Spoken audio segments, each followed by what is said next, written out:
Hello friends, स्वागत है आप सबका आपके अपनी YouTube channel think for GS पे। जो हमारी सीरीज़ चल रही थी उसी को हम कंटिन्यू करेंगे एक नए क्वेश्चन के साथ। तो आज का क्वेश्चन है कि स्वतंत्रता प्राप्ति के उपरांत भारत के एकीकरण में सरदार पटेल की भूमिका का विवेचन कीजिए। ठीक, 125 शब्द में लिखना है, 8 मार्क्स का है। ये क्वेश्चन लगभग 2 से 3 बार रिपीट हो चुका है, तो इम्पोर्टेंस है इस क्वेश्चन की। कहीं ना कहीं किसी ना किसी फॉर्मेट में हम आंसर में भी यूज़ कर सकते हैं, किसी सब आंसर की तरह।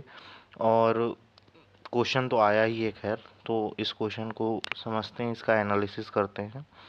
तो भारत के पहले उप प्रधानमंत्री और गृह मंत्री सरदार पटेल थे। ठीक, उन्होंने भारत की रियासतों के एकीकरण व अखंड भारत का निर्माता माना जाता है। ठीक, कारण क्या थे? क्योंकि एक अधिनियम आया था, इस्मा प्लान या बाल्कन योजना। ठीक, 1947 अधिनियम के तुरंत बाद उसमें ये प्रावधान थे दोनों में, मतलब अधिनियम में भी और बाल्कन योजना या इस्मा प्लान या डिकी बर्ड प्लान, तीनों में एक ही नाम है तीनों। इसमें ये मतलब ब्रिटिश सरकार का कहना था कि 1947 के स्वतंत्रता के बाद जो भी छोटी या बड़ी रियासतें होंगी वो भारत का भाग हो सकती हैं या पाकिस्तान का भाग हो सकती हैं, या दोनों से स्वतंत्र भी रह सकती हैं। ठीक है, तो अगर ऐसा होता कि पाकिस्तान का भाग हो जाती हैं या स्वतंत्र भी रहती हैं तो भारत का नुकसान हो जाता। ठीक, उनकी सुरक्षा, आंतरिक सुरक्षा दोनों को खतरा हो सकता था।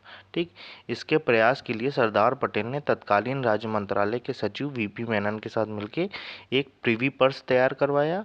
और जो भारत की मेन 565 मुख्य रियासतें थीं उसमें से 562 का अपनी कूटनीति और बुद्धिमत्ता के साथ उनका एकीकरण आसानी से करवा लिया। लेकिन पेंच कहाँ फंसा? 3 रियासतों में। वो 3 रियासतें वो भी इम्पोर्टेंट थी। कौन कौन सी? एक तो जूनागढ़ थी, एक हैदराबाद थी और एक कश्मीर थी। इन्होंने स्वतंत्रता मतलब स्वतंत्र होने का निर्णय लिया कि हम इन सब से अलग रहेंगे।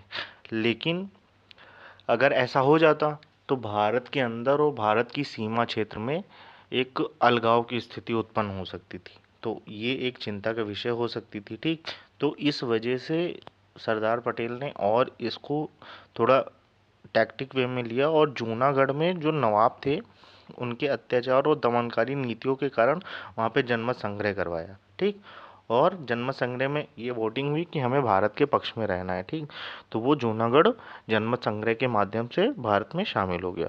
फिर सेकेंड नंबर आया हैदराबाद का।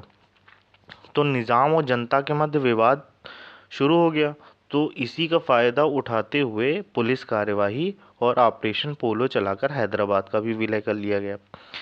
फिर कश्मीर के साथ क्या था कि कश्मीर पे भी लगातार पाकिस्तान का दबाव, आक्रमण और ये सब चल रहा था, तो वहाँ के राजा ने विलय पत्र हस्ताक्षर करके मतलब भारत में शामिल तो हो गए, लेकिन अपने लिए अलग अनुच्छेद, अलग स्वतंत्रता, अलग संविधान की मांग की।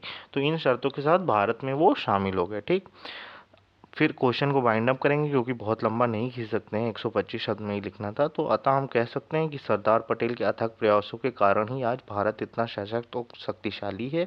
और इसके साथ ही ऐड कर सकते हैं कि भारत की आंतरिक सुरक्षा और अ, आंतरिक समरसता के लिए ये प्रयास ज़रूरी थे और आवश्यक भी। ठीक, इसके साथ हम आज का वीडियो ये ख़त्म करते हैं।